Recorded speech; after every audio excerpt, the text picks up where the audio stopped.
मित्रांनो, जर तुम्हाला वाटत असेल की फक्त उपवास केल्यानेच गणपती बाप्पा प्रसन्न होतात, तर ही कथा शेवटपर्यंत नक्की ऐका. कारण संकष्टी चतुर्थीची ही कथा केवळ ऐकण्यानेही संकटांचा नाश आणि मनःशांती होऊन अद्भुत कृपा प्राप्त होते. ही कथा नाही तर विघ्नहर्त्याशी थेट संवाद साधणारा एक दिव्य अनुभव आहे. दर महिन्याला असा एक दिवस येतो जेव्हा स्वतः गणपती बाप्पा आपल्या भक्तांची सर्व संकटे दूर करतात. परंतु जर काही कारणामुळे तुम्हाला उपवास किंवा पूजा करता येत नसेल तरीही निराश होऊ नका. कारण विघ्नहर्त्याची ही कथा फक्त ऐकण्यानेही अद्भुत लाभ, आंतरिक शक्ती आणि समृद्धी प्रदान करते. कथा सुरू करण्यापूर्वी एक विनंती आहे. मित्रांनो, हा व्हिडिओ बनवायला खूप मेहनत करावी लागते. खूप मेहनतीने मी हा व्हिडिओ बनवला आहे, तर एक लाईक नक्कीच करा. आता सुरू करूया संकष्टी चतुर्थीची ही दिव्य कथा. माधवपूर गावाची कथा. खूप वर्षांची गोष्ट आहे. माधवपूर नावाचे एक गाव होते. नावाप्रमाणेच ते गाव सुख समृद्धीने नांदत होते. सगळीकडे हिरवीगार शेतं डोलत होती. विहिरी पाण्याने भरलेल्या होत्या आणि गल्ली बोळात खेळणाऱ्या मुलांच्या हसण्याने संपूर्ण गाव जिवंत वाटत होते. प्रत्येक घरातून आनंदाचा स्वर ऐकू येत असे. गावकरी एक कुटुंबासारखे राहत होते. प्रत्येक शुभ कार्यापूर्वी गणपती बाप्पांची पूजा केली जात असे. विघ्नहर्त्याची कृपा सदैव त्या गावावर होती. पण काळ बदलला. एक दिवस आकाशातील पावसाच्या धाराच रुसून गेल्या. महिने गेले, पण एक थेंबही पाऊस पडला नाही. धरती तडकली, शेतांमध्ये भेगा पडल्या, पिकं सुकून काळी पडू लागली, पशुपक्षी पाण्यासाठी तडफडू लागले, विहिरी एकामागोमाग एक आटल्या. गावावर दुष्काळाचे सावट गडद झाले.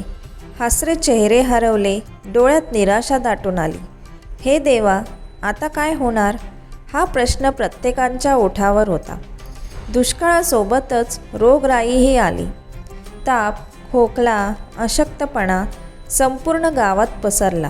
मुले, वृद्ध, तरुण कोणीही यापासून सुटले नाही. वैद्यांचे औषधही निष्फळ ठरू लागले. एकेकाळचे माधवपूर आता दुःख आणि निराशेचे प्रतीक बनले होते. त्या गावात एक वृद्ध स्त्री राहत होती. तिचं नाव गौरी, पण सगळे प्रेमाने तिला माई म्हणत. तिने आयुष्यात अनेक चढ उतार पाहिले होते, पण अशी भयानक अवस्था कधीच पाहिली नव्हती. गावाची ही अवस्था त्यांना पाहावली जात नव्हती. दररोज सकाळी जेव्हा त्या आपल्या झोपडीतून बाहेर पडत, तेव्हा कोरडे पडलेले पाय, उदास चेहरे आणि सुनसान गल्ली पाहून त्यांचे मन वेदनेने भरून जात असे. नाही, हे असं चालणार नाही. काहीतरी करायलाच हवं, त्या मनातल्या मनात दररोज स्वतःला सांगत असत. एक दिवस संपूर्ण गाव निराशेत बुडलेलं असताना माई आपल्या छोट्याशा देवघरात बसल्या होत्या. डोळे पाणावलेले होते, पण मनात एक दृढ संकल्प आकार घेत होता. त्यांनी गणेशजींच्या मूर्तीकडे पाहिले. तेच गणपती बाप्पा ज्यांची त्या लहानपणापासून पूजा करत आल्या होत्या. तेच विघ्नहर्ता जे प्रत्येक संकट दूर करतात. तेवढ्यात त्यांच्या मनात एक विचार चमकून गेला. जणू अंधारात एक दिवा पेटावा तसं. संकष्टी चतुर्थी, त्या हळूच पुटपुटल्या. संकष्टी चतुर्थीचं व्रत हे अत्यंत कठीण व्रत मानलं जातं. पण आता गणपती बाप्पाच आपला एकमेव आधार आहे, असं त्यांना वाटलं. हा विचार काही वेळ त्यांच्या मनात रेंगाळत राहिला. संकष्टी चतुर्थीचं व्रत तब्बल 48 दिवसांचं होतं आणि ते अत्यंत कठीण मानलं जातं. या व्रतात निराहार राहून पूर्ण श्रद्धेने गणपती बाप्पांची उपासना करावी लागते. या वयात जेव्हा शरीर आजारपण आणि अशक्तपणाने ग्रासलेलं होतं, तेव्हा असं व्रत करणं जवळजवळ अशक्यच होतं. पण माईंच्या मनात गावाविषयीचं प्रेम इतकं खोलवर होतं की त्यांनी स्वतःचा विचारच केला नाही. जर या व्रतामुळे माझ्या गावकऱ्यांना थोडाही दिलासा मिळणार असेल तर मी कोणतंही दुःख सहन करायला तयार आहे, त्या ठामपणे म्हणाल्या. दुसऱ्या दिवशी सकाळी माईंनी गावाचे सरपंच आणि काही ज्येष्ठांना बोलवून घेतलं. आपला विचार त्यांनी सर्वांसमोर मांडला. मी संकष्टी चतुर्थीचं 48 दिवसांचं विशेष व्रत करणार आहे, त्या पूर्ण विश्वासाने म्हणाल्या. हे ऐकून गावकरी चकित झाले. माई, तुमचं वय झालं आहे, शरीर खूपच कमजोर आहे. हे व्रत तर तरुणांनाही जमत नाही, तुम्ही कसं करणार? सरपंचांनी काळजी व्यक्त केली. आणखी एक गावकरी म्हणाला, माई, हा दुष्काळ आणि आजारपण ही तर देवाचीच इच्छा आहे, आपण काय करू शकतो? माईने सर्वांचं शांतपणे ऐकलं आणि हसत म्हणाल्या, विश्वास हीच आपली सगळ्यात मोठी शक्ती आहे आणि जोपर्यंत श्वास आहे तोपर्यंत मी हार मानणार नाही. जर माझा हा छोटासा प्रयत्न गावाला वाचवू शकत असेल तर मला हे व्रत करायलाच हवं. विघ्नहर्ता गणपती बाप्पा नक्कीच आपली प्रार्थना ऐकतील. त्यांच्या डोळ्यातली ती चमक पाहून गावकऱ्यांच्या मनातही थोडीशी आशा निर्माण झाली. काही जण अजूनही साशंक होते, पण माईंच्या दृढ निश्चयाने सगळे गप्प झाले. ठीक आहे माई, सरपंचांनी शेवटी सांगितलं, आम्ही तुमच्यासोबत आहोत, जमेल तितकी मदत करू.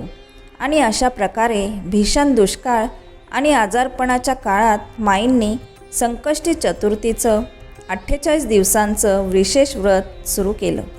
हे काही साधं व्रत नव्हतं. पहिल्याच दिवशी पहाटे उठून आटलेल्या विहिरीतून कसंबसं थोडंसं पाणी काढून त्यांनी स्नान केलं आणि गणपती बाप्पांच्या मूर्तीसमोर बसल्या. गावातील काही लोक त्यांना पाहायला आले होते. त्यांच्या डोळ्यात कुतूहल होतं आणि थोडीशी आशाही. माईंनी डोळे मिटले आणि पूर्ण श्रद्धेने ओम गंग गणपतये नमः या मंत्राचा जप सुरू केला. पहिले काही दिवस अत्यंत कठीण गेले.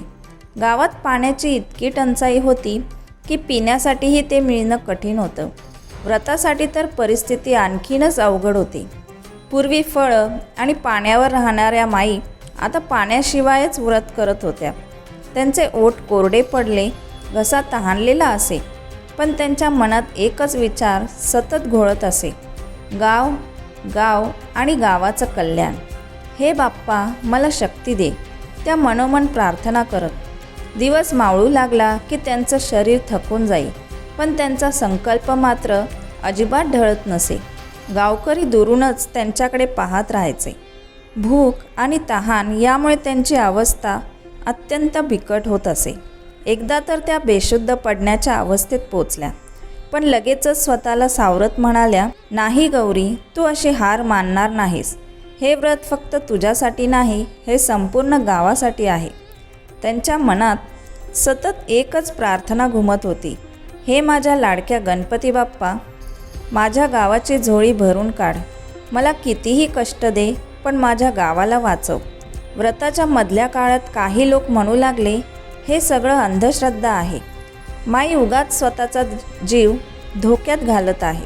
जेव्हा देवच रुसले असतील तेव्हा हे व्रत उपवास काय उपयोगाचे? या शब्दांनी माईंचे मन क्षणभर डगमगायचे, पण त्या डोळे मिटायच्या आणि गणेशाच्या मूर्तीकडे शांतपणे पाहायच्या. त्यांना गणपती बाप्पांच्या डोळ्यात करुणा आणि अपार शक्ती दिसायची. त्या स्वतःशीच म्हणायच्या, जर कुणाचा विश्वास नसेल तर मी काय करू शकते? माझं कर्तव्य आहे विश्वास टिकवून ठेवणं आणि मी तेच करणार. तरीही काही लोक असे होते जे माईंसाठी पाणी आणि अन्नाची व्यवस्था करत होते. जरी त्या काही घेत नसत तरी ते पाहून समाधान मानायच्या. लहान मुलं त्यांच्याजवळ येऊन शांतपणे बसायची, जणू त्यांनाही माईंची तपस्या जाणवत होती. एक दिवस एक छोटा मुलगा रडत रडत माईंकडे आला आणि म्हणाला, माई, मला खूप तहान लागली आहे. ते ऐकून माईंचं हृदय वितळलं, डोळ्यात पाणी आलं. त्यांनी त्या मुलाच्या डोक्यावर हात ठेवत म्हटलं, बाळा, थोडा संयम ठेव, बाप्पा सगळं ठीक करतील. लवकरच पाऊस पडेल, विहिरी भरून जातील आणि मग तू मनसोक्त पाणी पिशील. त्यांच्या शब्दात इतकी शांतता होती की तो मुलगा लगेच शांत झाला. जसे जसे 48 दिवस पूर्ण होण्याच्या जवळ आले तसे माईंचे शारीरिक बळ जवळजवळ संपले होते. त्यांची त्वचा कोरडी झाली होती, डोळे आत गेले होते, पावलं डगमगत होती, पण त्यांच्या चेहऱ्यावर एक अलौकिक तेज होतं. ओठांवर अखंड गणेश नाम आणि डोळ्यांसमोर एकच ध्येय, ते म्हणजे गावाचं कल्याण. आता गावकरीही त्यांच्या तपस्येने थक्क झाले होते. जे आधी त्यांची थट्टा करत होते तेच आता त्यांच्या धैर्याचे कौतुक करत होते. गावावर एक वेगळी शांतता पसरली होती, आशेने भरलेली शांतता. व्रताचा 47वा दिवस होता. सूर्य आग ओकत होता. हवेत धुळीचे लोट उडत होते. एकाही विहिरीत पाण्याचा थेंब नव्हता. आजारपणामुळे अनेक घरांचे दिवे विझले होते. परिस्थिती इतकी निराशाजनक होती की आशेचाही किरण उरलेला नव्हता. माईंच्या झोपडीबाहेर काही लोक जमले होते. त्या अर्ध बेशुद्ध अवस्थेत होत्या, पण ओठांवर अजूनही जप सुरूच होता. एक वृद्ध स्त्री म्हणाली, आज शेवटचा दिवस आहे. आजही काही घडलं नाही तर आपला अंत निश्चित आहे. आणि मग तो ऐतिहासिक क्षण आला.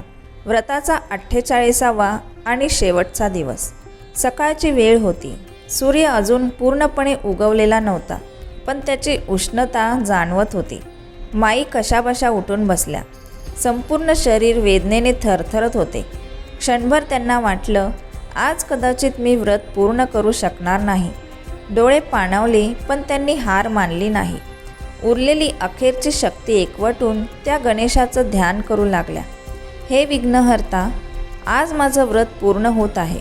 आता तरी कृपा कर, माझ्या गावाला वाचव. शब्द बाहेर येत नव्हते, पण प्रत्येक श्वासात गणेश नाम होतं. संपूर्ण गाव घराबाहेर आलं होतं. सगळ्यांच्या नजरा आकाशाकडे लागल्या होत्या. सूर्य वर चढत होता आणि कोरड्या जमिनीवर आग ओकत होता. तेवढ्यात अचानक एक थंड वारा सुटला. लोकांना क्षणभर वाटलं, हा भास तर नाही ना. मग दुसरा तिसरा वाऱ्याचा झोत आला. आकाशात दूर एक लहानसा काळा ढग दिसू लागला. अरे ढग, कोणीतरी कुजबुजलं. तो ढग हळूहळू मोठा होत गेला आणि पाहता पाहता संपूर्ण आकाश घनघोर काळ्या ढगांनी भरून गेलं. आणि मग टप टप टप पावसाचे पहिले थेंब जमिनीवर पडले. पाऊस? संपूर्ण गाव एकाच आवाजात ओरडलं.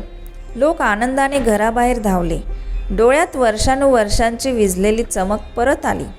हळूहळू पाऊस जोर धरू लागला आणि मग मुसळधार बरसू लागला. जणू वरून देवाने सर्व द्वार उघडली होती. तहानलेली जमीन तहानलेल्या बाळासारखी पाणी पिऊ लागली. धूळ मातीमध्ये बदलली आणि मातीचा सुगंध संपूर्ण गावात पसरला. क्षणातच कोरड्या विहिरी पाण्याने तुडुंब भरल्या. मुले आनंदाने ओरडू लागली. तरुण वृद्ध सगळे पाण्यात नाचू लागले. डोळ्यात अश्रू होते, पण ते आनंदाचे अश्रू होते. ही फक्त पावसाची कृपा नव्हती, आजारपणही नाहीसं झालं होतं.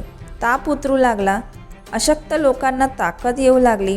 गावात पुन्हा एकदा मुलांच्या किलबिलाटाचा नाद घुमू लागला आणि घराघरात हास्य पसरलं. संपूर्ण गावात उत्सवाचं वातावरण होतं. सगळे एकच म्हणत होते, माई, हे सगळं तुमच्यामुळे झालं आहे. ही तुमच्या तपस्येची फळं आहेत. माई आपल्या झोपडीत बसल्या होत्या. डोळे मिटलेले, त्यांच्या चेहऱ्यावर शांत हास्य होतं. त्यांना समजलं होतं त्यांची प्रार्थना ऐकली गेली होती. गावकरी त्यांच्याकडे आले. त्यांना खांद्यावर उचलून घेतलं, जसं एखादा विजय योद्धा परततो. माईंचा जय हो, गणपती बाप्पांचा जय हो. संपूर्ण गावात घोषणा घुमू लागल्या. यानंतर गावकऱ्यांनी हा चमत्कार गणपती बाप्पांची साक्षात कृपा मानली. सरपंच म्हणाले, हे फक्त माईंचं व्रत नव्हतं, हा विश्वासाचा, आशेचा आणि निस्वार्थ सेवेचा धडा होता. सर्वांनी मिळून ठरवलं, आता दरवर्षी संकष्टी चतुर्थीचं 48 दिवसांचं व्रत सामूहिकपणे केलं जाईल. हे व्रत माधवपूर गावाची ओळख बनलं. एकतेचं, श्रद्धेचं आणि त्यागाचं प्रतीक बनलं. आणि प्रत्येक वर्षी ते म्हणायचे, गणपती बाप्पा मोरया, पुढच्या वर्षी लवकर या. तर मित्रांनो, कथा आवडली असेल तर लाईक करा, शेअर करा आणि चॅनेलला सबस्क्राईब करा. कमेंटमध्ये गणपती बाप्पा मोरया लिहायला विसरू नका. थँक्यू.